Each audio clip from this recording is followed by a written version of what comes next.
예, 생각만 해도 아찔한데 이 소식 잠시 후에 전해드리고요. 먼저 최근 SNS를 통해서 급속히 퍼지고 있는 괴담에 대해서 취재를 해봤습니다. 문제는 이런 괴담들을 진위 여부 파악을 하지 않고 진실처럼 믿게 된다는 것인데 이때 제3의 피해자가 생길 수 있다는 것입니다.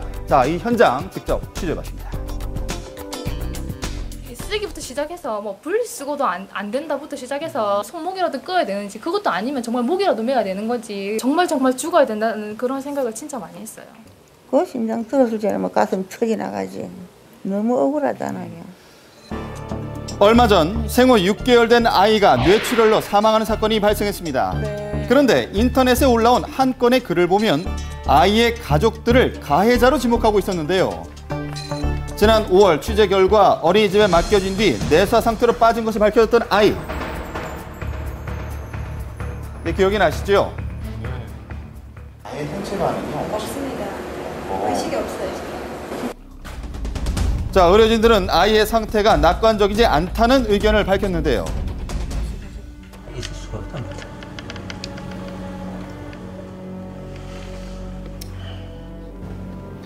결국 아이는 사건 발생 49일 만에 사망했습니다. 그런데 아이의 사망 원인을 밝혀내기 위한 부검 결과도 나오지 않은 상태인데 어찌된 일인지 이 피해자였던 가족들이 가해자로 지목된 것입니다. 출근해가지고 일을 하고 있는데 갑자기 전화가 오는 거예요. 요새 인터넷에 뭐 이상한 글이 올라오던데 본 적 있냐고. 인터넷에 올라온 한 건의 글이 시발점이었다고 하는데요. 어린이집 뇌사 할머니 이렇게 돼 있네요. 벌써 인터넷 SNS를 통해 확산된 상태였습니다. 며칠 전에 그런 걸로 밝혀졌다. 아이 부모 밝혀졌다라고 나와 있죠. 4억인가 나온다. 이 보험금이 눈길을 끄는데요. 보험은 가입에 되어 있는데요. 의료 실비보험 하나하고 그다음에 입원비 수술비 나오는 보험 그 정도 들어있지 사망보험금 같은 건 전혀 없거든요. 그러나 사망보험에 가입했다 하더라도 만 15세가 되지 않아 보험금을 받을 수 없는 상황이었습니다. 하지만 글을 쓴 사람은 보험금을 노린 아이 가족들의 자작극이라고 확신하고 있었는데요. 조사 결과 이렇게 해서 나와버리네요, 아예.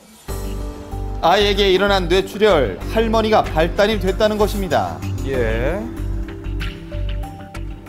애기를 묻혀줘서 먹고 집에서 할머니가 떨어뜨려가지고 보험금 담으려고 내가 애기를 내가 보지를 안 했는데. 네, 정말 말을 잇는 것도 힘들어 보이시는데요. 병원에 안고 가지도 안 했는데 내려가 꿇고 내가 무슨 애명이라고. 너무 억울하다. 정말 억울하셨겠네요. 과연 사실일까? 할머니가 아이를 데리고 갔다는 병원에서 진료 기록을 직접 찾아봤습니다. 그 인터넷 글상으로는 그 사건 당일 이전에 병원을 왔었다고 하지만 실제 기록으로는 전혀 그런 기록이 남아있지 않습니다. 확인 결과 사고가 처음 일어난 4월 9일에 입원한 기록밖에는 없었습니다.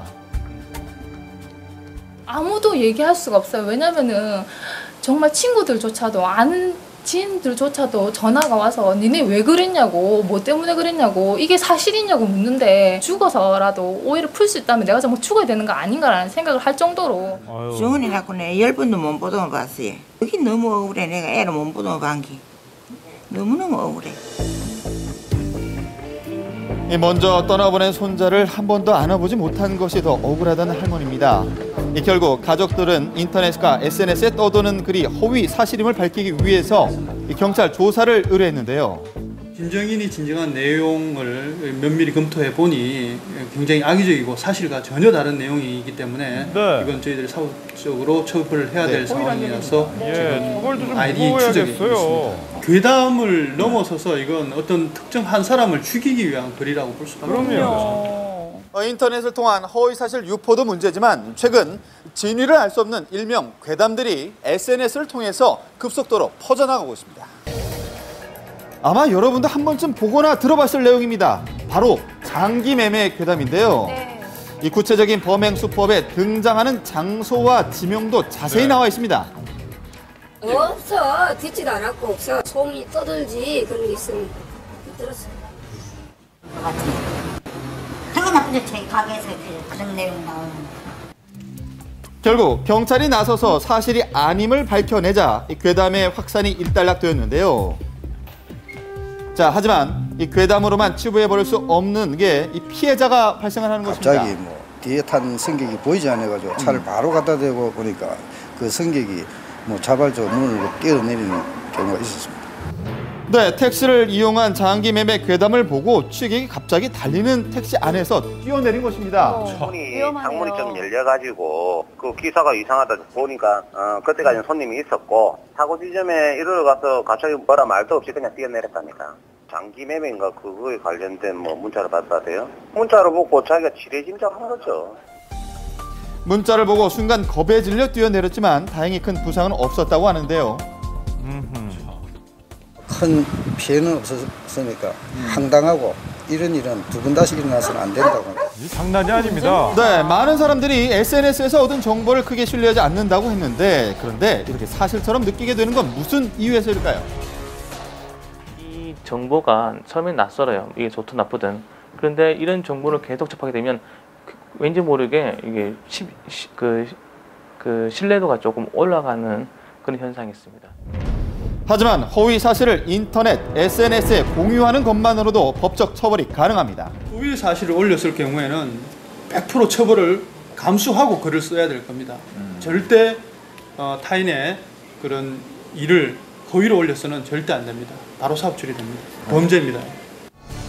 글을 쓰지 않고 전달했다고 해서 책임이 없는 것은 아닙니다. 무심코 공유하는 허위 사실, 당신도 언젠가 피해자가 될 수 있다는 사실을 기억해야 할 것입니다. 예.